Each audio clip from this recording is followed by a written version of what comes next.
Nah, ketika awal FPI berdiri tahun 98, kita kan baru reformasi itu. Ya. Nah, di reformasi itu kita mesti akui ada tanda kutip ya, ada lost power dari pihak pemerintah ya. Baik itu tentara maupun polisi. Sehingga di mana-mana premanisme itu merajalela. Ya. Di mana-mana minuman keras, judi, sampai di gang-gang itu judi, minuman segala macam narkoba. Karena saat itu pada awal kita reformasi yang sering diekspos oleh media ini. Bagian FI bagian bagaimana, kerasnya gitu ya. Bagaimana? Karena begini, kalau kita mau tutup katakan satu sarang narkoba. Ini kan kita lawan sarang narkoba, bukan lawan tembok yang nggak bisa bergerak. Preman, mafia, kemudian narkoba, bandar-bandarnya kita keras kita hadapi mereka. Karena mereka juga keras bunuh kita, culik kita, seksa kita. Ini real loh Pak Mas Aris. Terjadi ini pejabat yang jawabnya asal goblek begitu. Ini apa? Kok etika ditinggal? Ada lagi yang parahnya lagi, begitu rakyat protes apa dibilang? Keluar kau dari Indonesia. Kok rakyat protes disuruh keluar dari Indonesia? Terus ada lagi pejabat yang masyarakat bilang Indonesia gelap, mahasiswa kan bilang Indonesia gelap. Dia jawab kau yang gelap.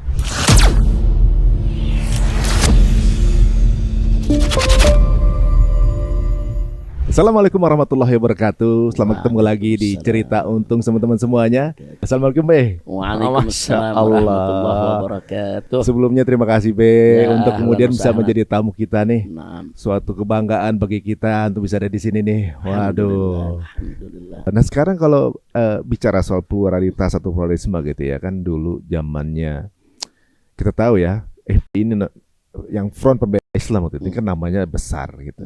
Dan boleh tahu nggak tuh total berapa anggotanya, sempat berapa itu se-Indonesia tuh? Boleh tahu nggak Bib? Sampai ratusan ribu ada? Ada jutaan. Ada jutaan bahkan. Ya.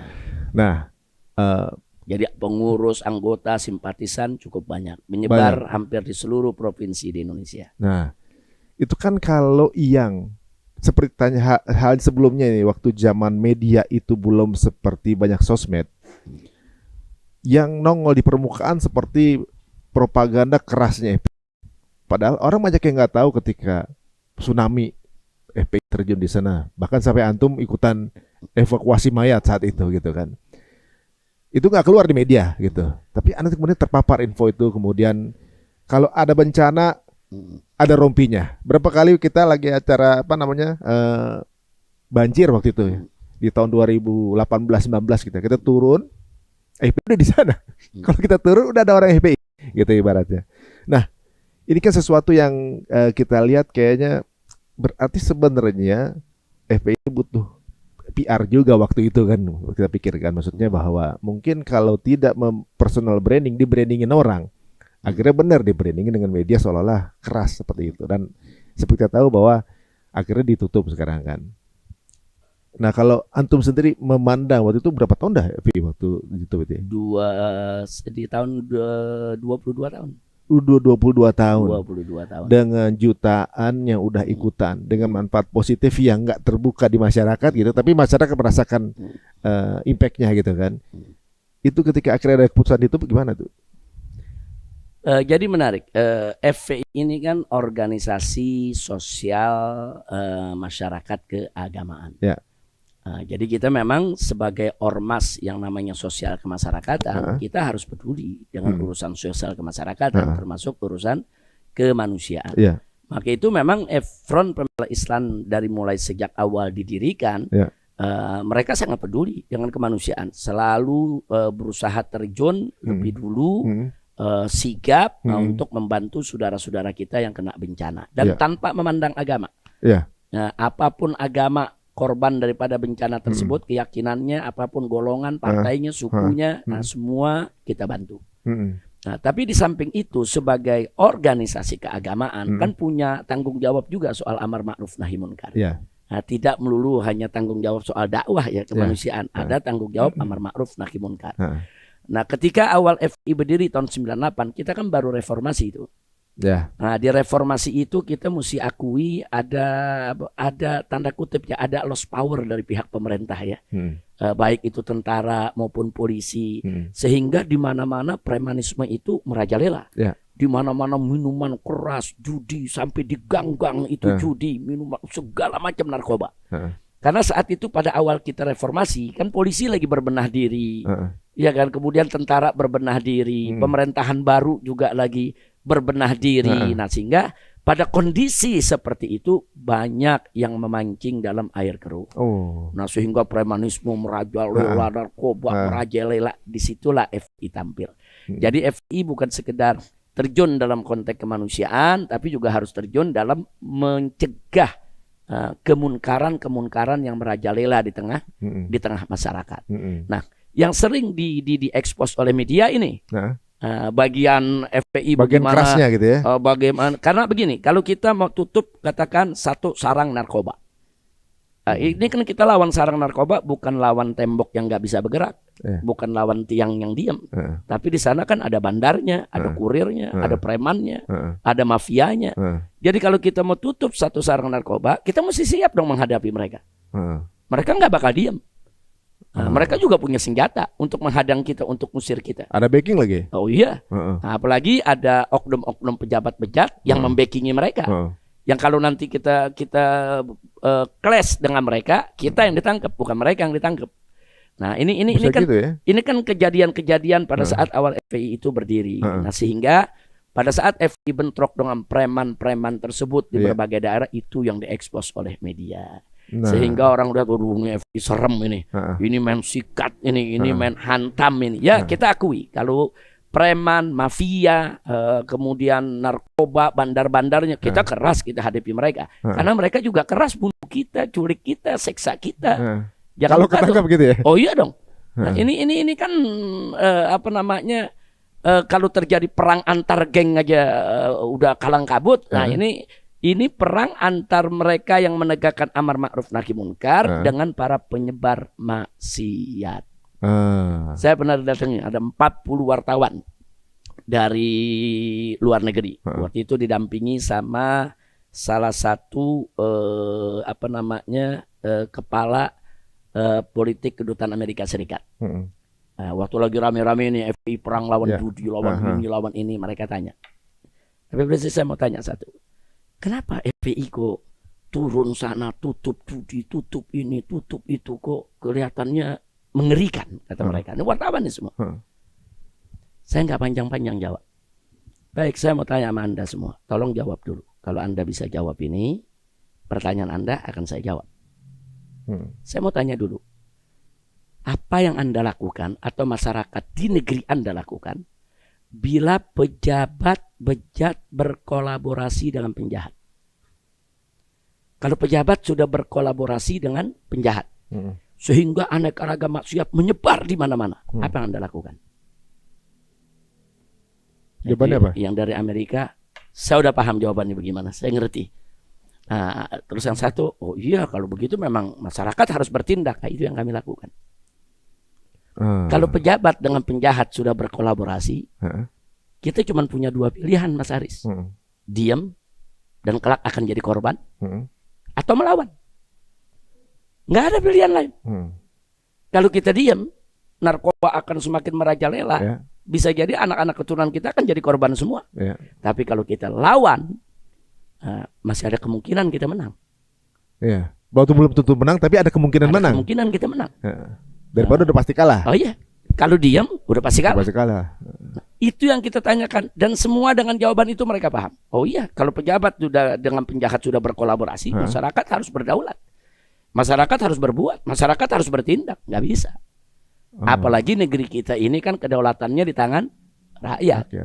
Nah, ketika itu yang terjadi. Nah, otomatis kan ada benturan di bawah. Nah, benturan ini yang sering diekspos oleh media. Itu pertama. Yang kedua, memang media-media mainstream ketika itu banyak tidak suka kepada FPI. Karena hampir semua media mainstream pernah kita demo. Hampir semua media mainstream pernah kita laporkan ke Polda Metro atau ke Mabes Polri. Dan ada 15 media mainstream yang kita laporkan ke KPI. Kita laporkan sampai mereka semua dapat teguran. Nah, jadi memang hubungan FPI ketika itu dengan media nggak harmonis. Karena kan kita menjadi kontrol sosial. Yang kita kontrol kan bukan hanya pejabat aja, yang kita kontrol kan media juga. Karena berapa banyak kebejatan yang terjadi di kita punya negeri karena media. Sekarang kita lihat banyak orang bikin geng motor, banyak orang merusak di jalan dan lain sebagainya. Yang mereka contohkan dari film. Iya sih. Banyak orang mencuri, merampok. Emang contohnya siapa yang berikan? Kan yang berikan film. Iya. Bulian segala macam. Mereka menenggak minuman keras, bulian apa? Mereka contoh dari mana? Dari film. Film itu kan media punya kerjaan. Bukan ulama punya kerjaan. Benar-benar. Nah, jadi artinya apa? Kalau kita menegakkan amar ma'ruf nahi munkar, bukan hanya menegur pemerintah, bukan hanya kita menutup tempat-tempat maksiat, tetapi yang mempropagandakan, mengkampanyekan lewat media-media tadi, yang mesti ditindak juga dong. Nah, karena FPI mengambil sikap seperti itu, jadi FPI waktu itu nggak jadi media darling. Iya. Jadi kemudian ketika ada bahkan FPI menjadi common enemy bagi para media. Dari media ya. Sehingga media nggak pernah mau untuk menampilkan hal-hal yang positif dari FPI. Nah, itulah sebabnya waktu kita turun di Aceh pada saat terjadi tsunami, FPI turun nggak tanggung-tanggung 1.000 anggota FPI laskar dari berbagai provinsi. Dari dari Sulawesi, dari Kalimantan, dari Jawa Timur, Tengah, Barat, kemudian juga dari Palembang, dari mana-mana. Semua kita bawa ke Aceh, 1.000. Dan ditambah 300 relawan dari anak-anak Aceh sendiri. Itu evakuasi berapa mayat yang menjadi? Evakuasi mayat ketika itu ada hampir total mayat itu kurang lebih berdasarkan laporan-laporan resmi dari pemerintah lebih dari 130.000 mayat. Tapi yang diurus oleh FPI itu kurang lebih 100.000 mayat. Karena saat itu kelompok-kelompok kemanusiaan jarang mau ikut evakuasi. Mereka membantu, mereka bikin dapur umum, mereka bikin tempat berobat gratis, mereka bikin tenda ini itu. Tapi untuk menyentuh mayat ini nggak semua mau melakukan. Minggu pertama hampir semua ikut mengevakuasi mayat karena mayat kan masih utuh. Tapi begitu masuk 2 minggu, udah mulai busuk, udah mulai bau, apalagi udah mulai sebulan, apalagi 2 bulan. Kadang-kadang kita pegang tangannya putus, lepas.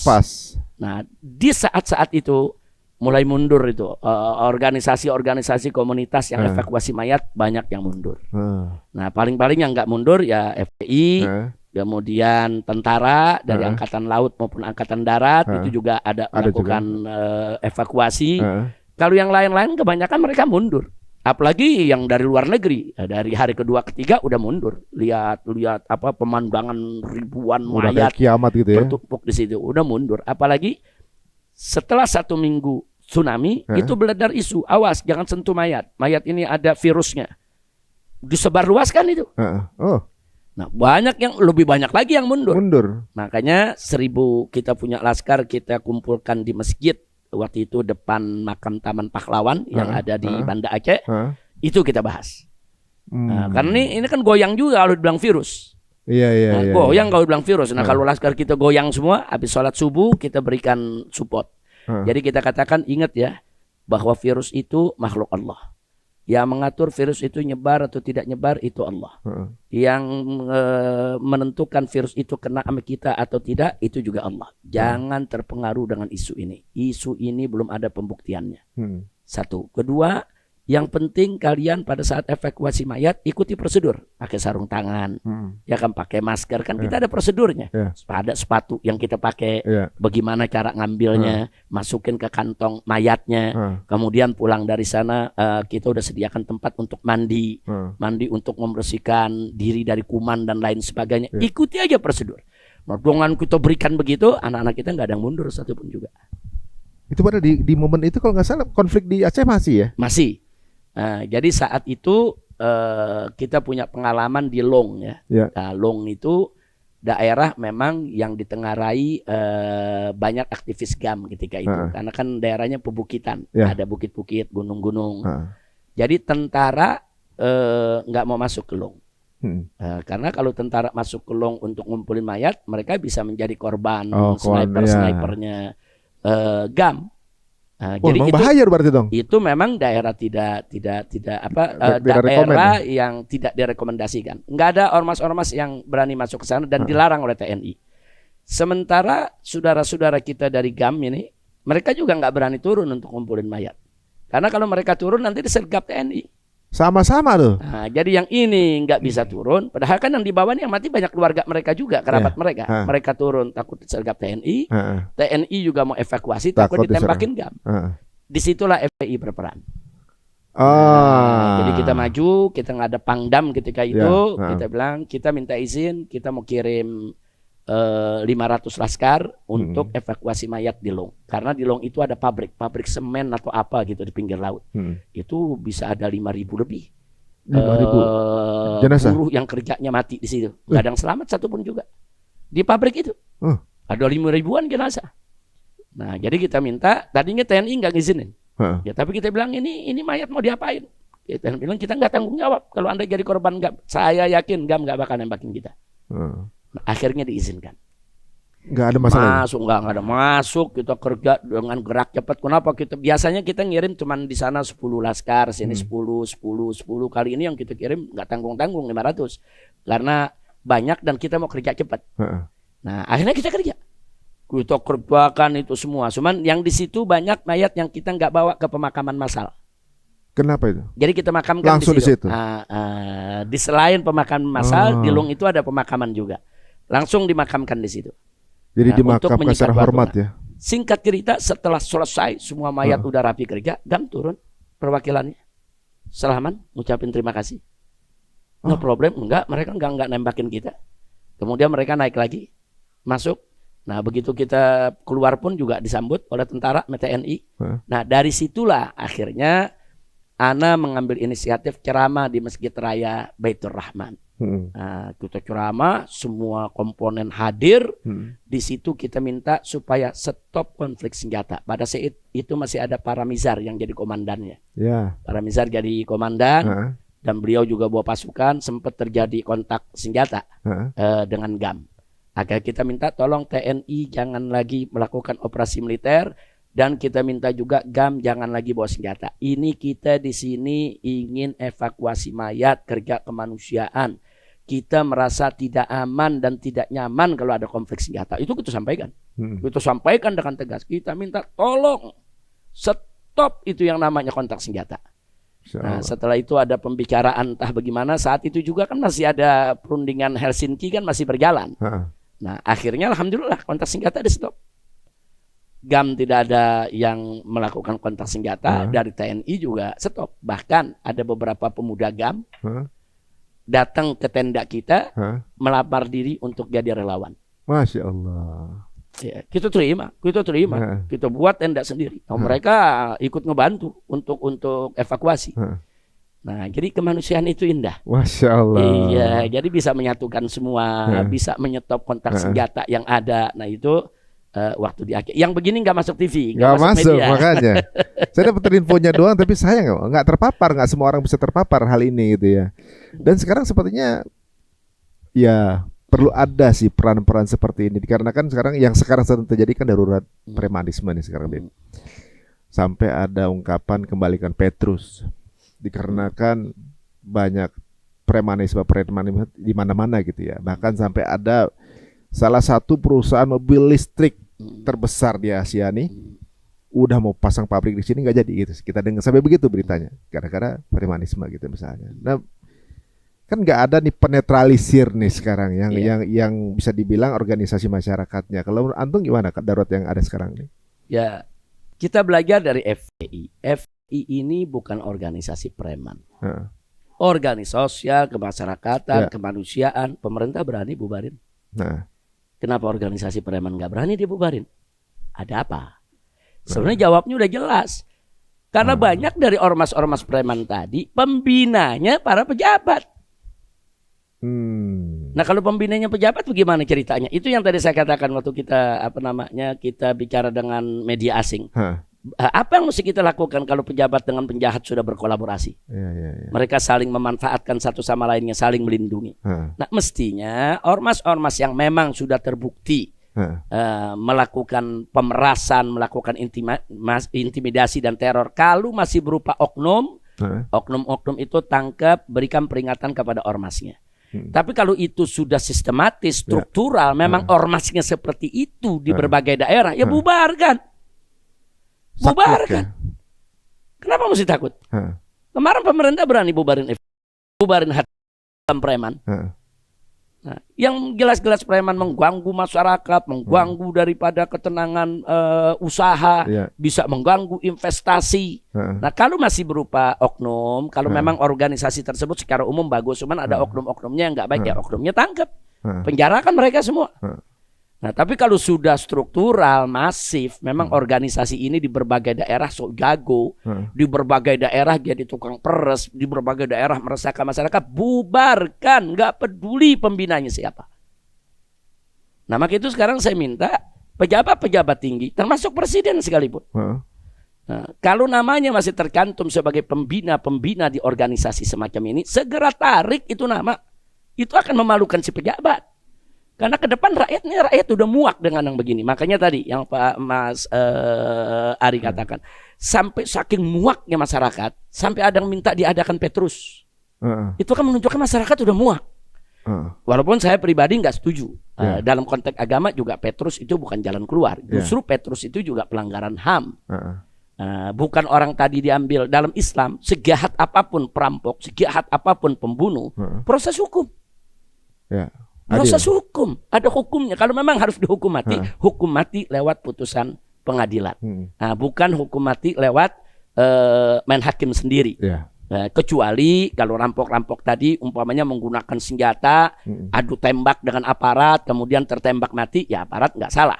Kalau memang perampok-perampok seperti itu. Tapi kalau perampok tadi masih bisa dilumpuhkan, kan nggak boleh dibunuh. Dilumpuhkan, diproses hukum, dihukum mati lewat proses hukum yang ada. Jadi nggak ada jalan keluar. Kalau Petrus bukan jalan keluar. Petrus itu pelanggaran HAM. Sekali lagi saya sampaikan, Petrus itu pelanggaran HAM. Tidak boleh kita ulangi. Yang sudah terjadi sudahlah, tapi ke depan jangan sekali-kali kita ulangi. Sejahat apapun orang, tetap dia punya hak untuk diajukan ke pengadilan, untuk menyampaikan alasannya, untuk membela diri. Itu kan hak dia. Sementara mereka yang melakukan tuduhan atau jadi korban juga punya hak untuk menyampaikan keluhan ke pengadilan. Jadi ini negara hukum, tetap harus ditegakkan hukum. Masya Allah, ini uraian yang saya rasa mungkin nggak disangka kan keluar dari narasi antum nih. Setelah banyaknya fitnah dan juga berbagai jenis sudah pernah antum rasain. Di dalam penjara pernah juga, gitu. Dari pernah sasaran tembakan peluru pernah juga. Fitnah-fitnah berbagai jenis udah menimpa antum juga, ibaratnya kayak semacam ya jenisnya apa saja udah pernah, tapi ternyata nggak bikin antum sedih. Orang mungkin bingung cara bikin kena mentalnya apa ini kan gitu. Tapi pernah nggak sepanjang perjalanan dakwah ini momen tersedih antum itu kapan? Suka duka itu sunatullah. Iya, siapapun manusianya, bahkan sampai seorang nabi pun ada saatnya suka, ada saatnya duka. Ya sama lah. Kita semua manusia punya rasa suka duka. Ada saatnya kita suka, kita senang, kita bahagia, kita gembira. Ada juga saatnya kita duka. Nah, yang penting kan bagi seorang mukmin, bagaimana suka duka itu dikelola sedemikian rupa sehingga semuanya tetap menjadi kebaikan buat dia. Kan Nabi yang mengatakan dalam hadis, kata Nabi, ajaban li amril mukmin. Kata Nabi, ajaib urusannya orang yang beriman. Kata Nabi, ajaib, dan gak ada yang punya kondisi seperti ini kecuali orang yang beriman, kata Nabi. Apa kata Nabi? In asobathu sarra, kata Nabi, in asobathu sarra syakara, wa in asobathu darra sobara. Jadi ajaibnya itu orang yang beriman itu manakala dia dapat kesenangan, dia bersyukur. Manakala dia dapat kesulitan, dia bersabar. Kata Nabi, itu urusan orang beriman ya begitu. Nah, jadi suka duka bagi seorang mukmin, apalagi yang berjuang dalam menegakkan dakwah, amar ma'ruf nahi munkar, jihad, suka duka itu udah menjadi langganan dia. Tinggal bagaimana dia memanage suka duka tersebut. Lagi suka bersyukur, lagi duka bersabar.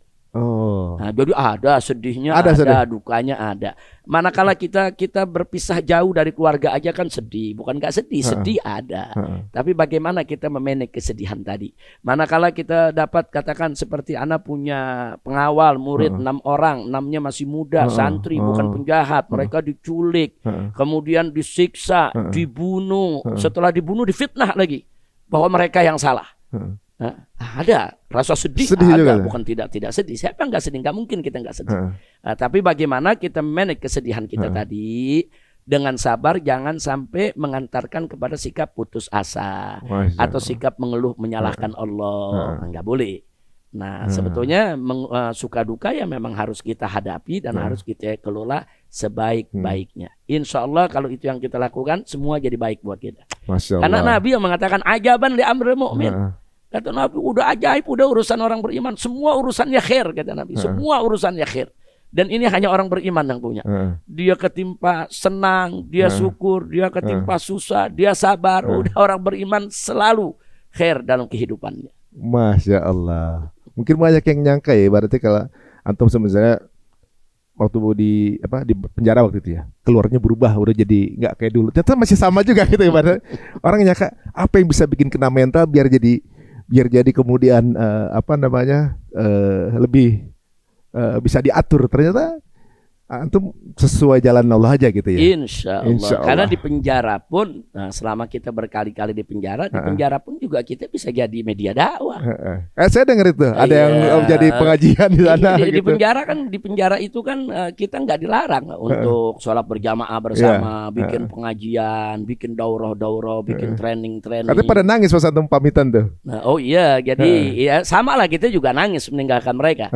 Karena mereka seperti yang terakhir ya, yang terakhir kita di penjara di blok narkoba. Nah, ini blok narkoba, isinya ini bandar narkoba, kurir narkoba, pemakai narkoba. Yang tadinya mereka nggak ke masjid, akhirnya rame-rame mereka ke masjid. Yang tadinya di masjid yang sholat cuma 2-3 orang, akhirnya jadi penuh itu masjid sampai keluar-luar. Telat sedikit nggak dapat tempat. Yang tadinya mereka nggak bisa baca Quran, mereka jadi bisa baca Quran. Dan saya waktu itu ditemani sama Habib Hanif, saya punya menantu. Ditemani sama Kiai Haji Ahmad Sobri Lubis, saya punya kawan, sama beberapa ustadz yang lainnya. Dan kita bagi-bagi tugas. Yang ini ngajar fikihnya, yang ini ngajar Qur'annya, yang ini ngajar tauhidnya, akidahnya. Ya akhirnya berubah suasana di penjara kayak pesantren. Kayak pesantren. Dari pagi sampai malam tuh selalu ada kegiatan keagamaan. Masya Allah. Bahkan terakhir sebelum saya keluar, kita lagi berpikir, waduh, ini kan ada sholat Jumat nih. Nanti siapa yang jadi khotibnya? Khotibnya ngambil dari luar. Kalau datang, kalau nggak datang, bisa bubar ini Jumat. Kita buka kursus khotib Jumat. Masya Allah. Jangan buka kursus khotib Jumat, yang ikut ada 20 orang. Masya Allah. Nah 20 orang itu kita ajarin apa syaratnya, apa rukunnya, apa adabnya, apa caranya. Masya Allah. Ada polisi yang ikut juga? Kenapa? Polisi ya, polisi mengawasi. Mereka terus. Oh nggak ikut, maksudnya nggak ikut kelas itu? Enggak. Nah, jadi akhirnya kita ajarkan, dan abis kita ajarkan, kita praktekkan langsung mereka satu-satu untuk khutbah. Jadi beberapa bulan sebelum kita keluar, itu yang khotib Jumat semua orang penjara. Nah, kita lihat, oh ini udah bagus, ini udah bagus, kita naikkan satu-satu, kita naikkan. Nah yang sudah naik bagus, lulus, kita kasih sertifikat.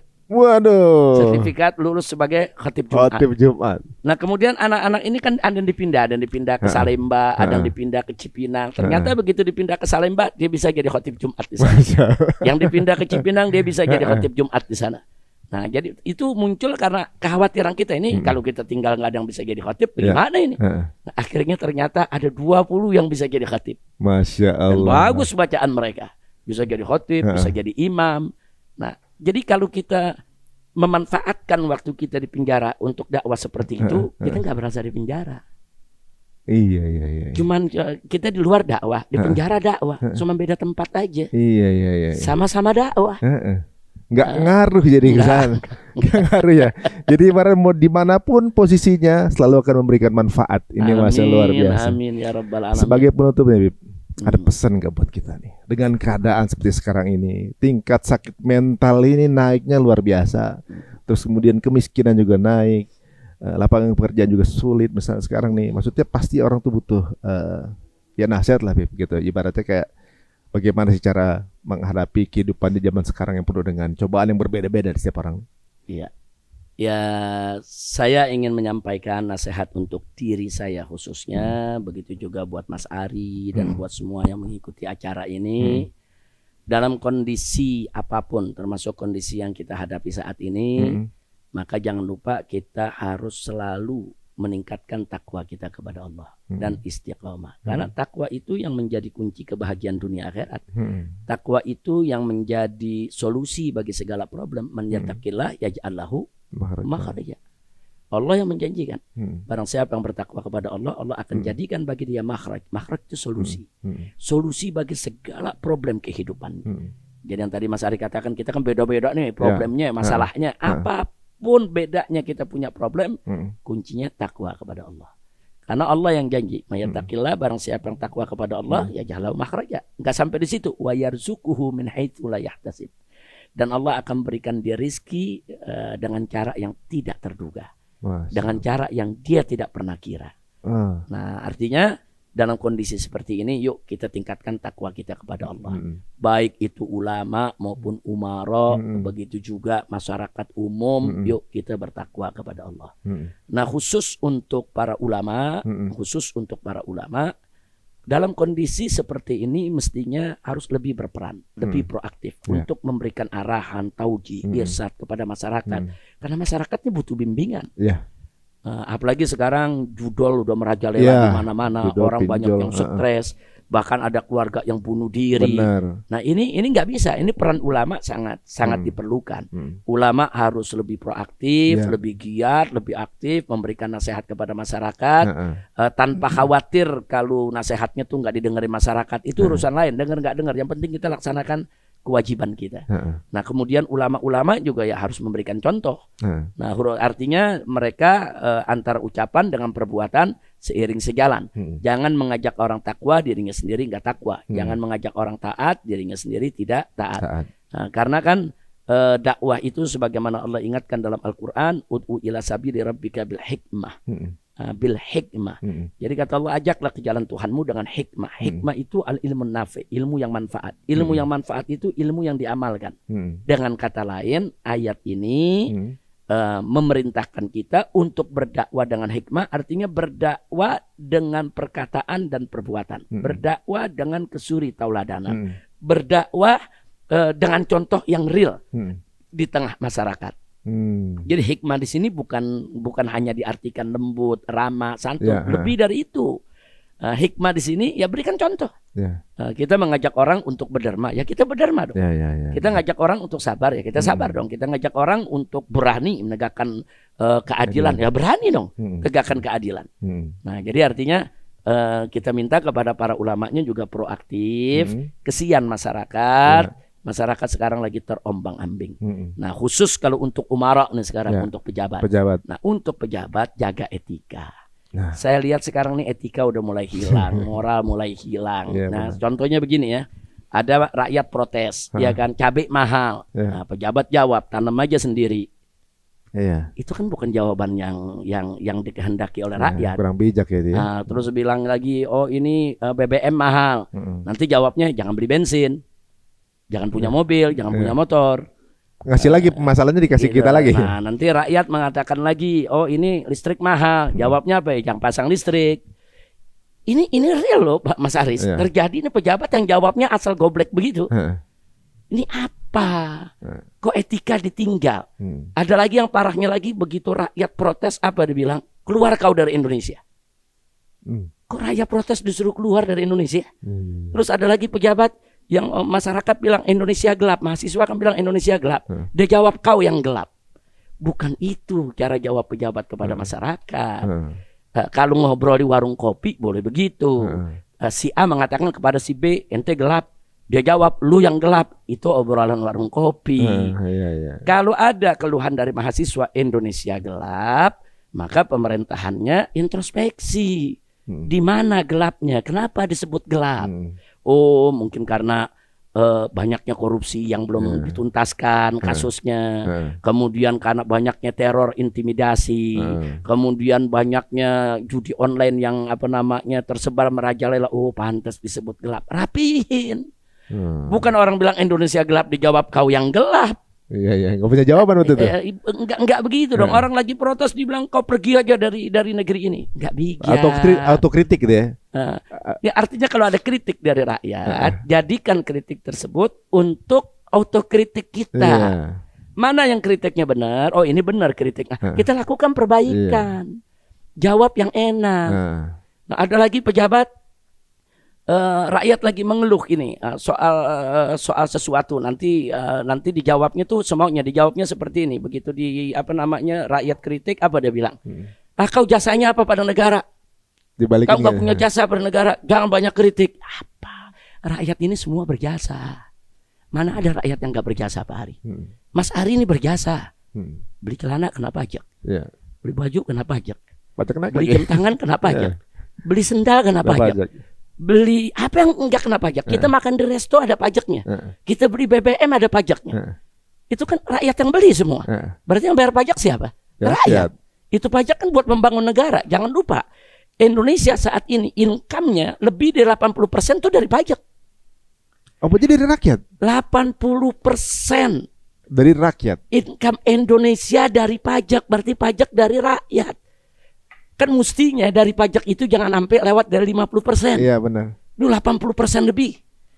Lalu hasil alam kita di mana? Minyak kita di mana? Nikel kita di mana? Batu bara kita di mana? Hasil laut kita di mana? Hasil hutan kita di mana? Pariwisata di mana? Pariwisata di mana? Kok dari pajak 80%? Nah, kalau 80% dari pajak, berarti kan dari rakyat. Hormati rakyat. Bosnya jangan kalau rakyat protes, ya kan, kau nggak punya jasa.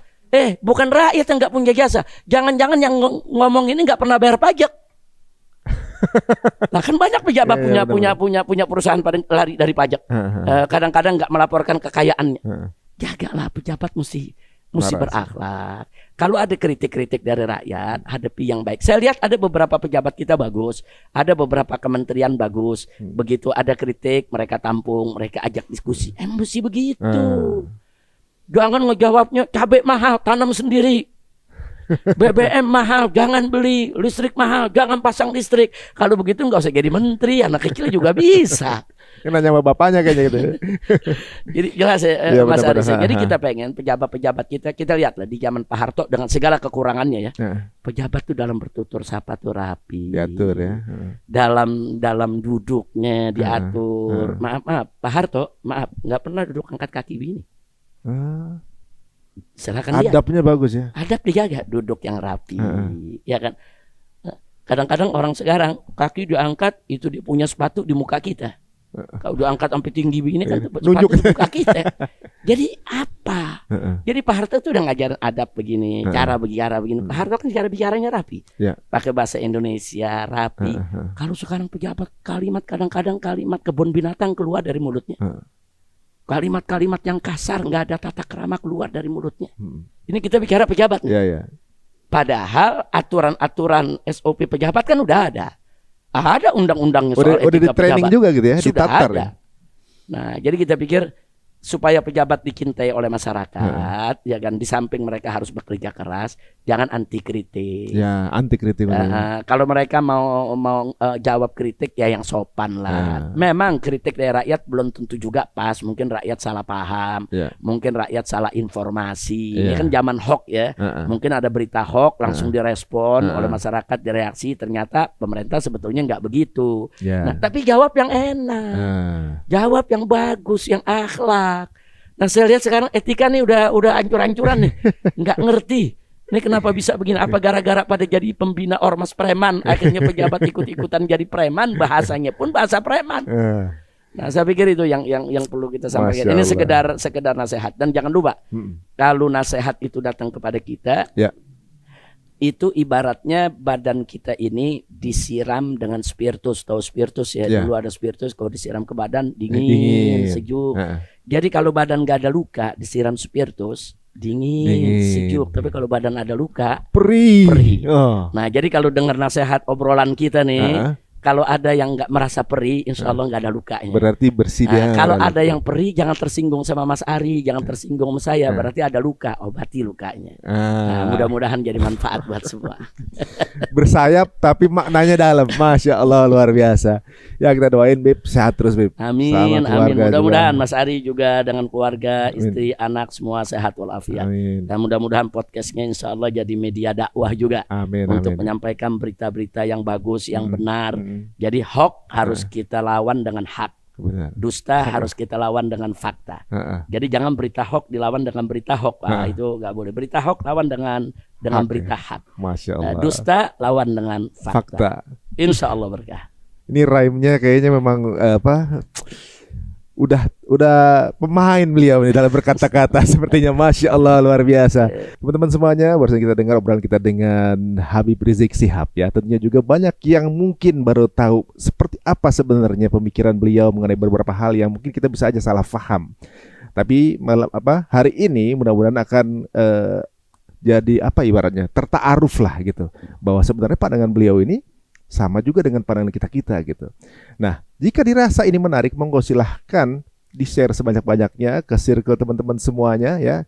Dan jika ada pendapat, masukan, saran, pertanyaan sekalipun, monggo silahkan tulis di kolom komen. Jazakallahu khair. Jazakallahu khair. Terima kasih banyak kepada semua yang mengikuti acara ini. Assalamualaikum warahmatullahi wabarakatuh. Waalaikumsalam warahmatullahi wabarakatuh.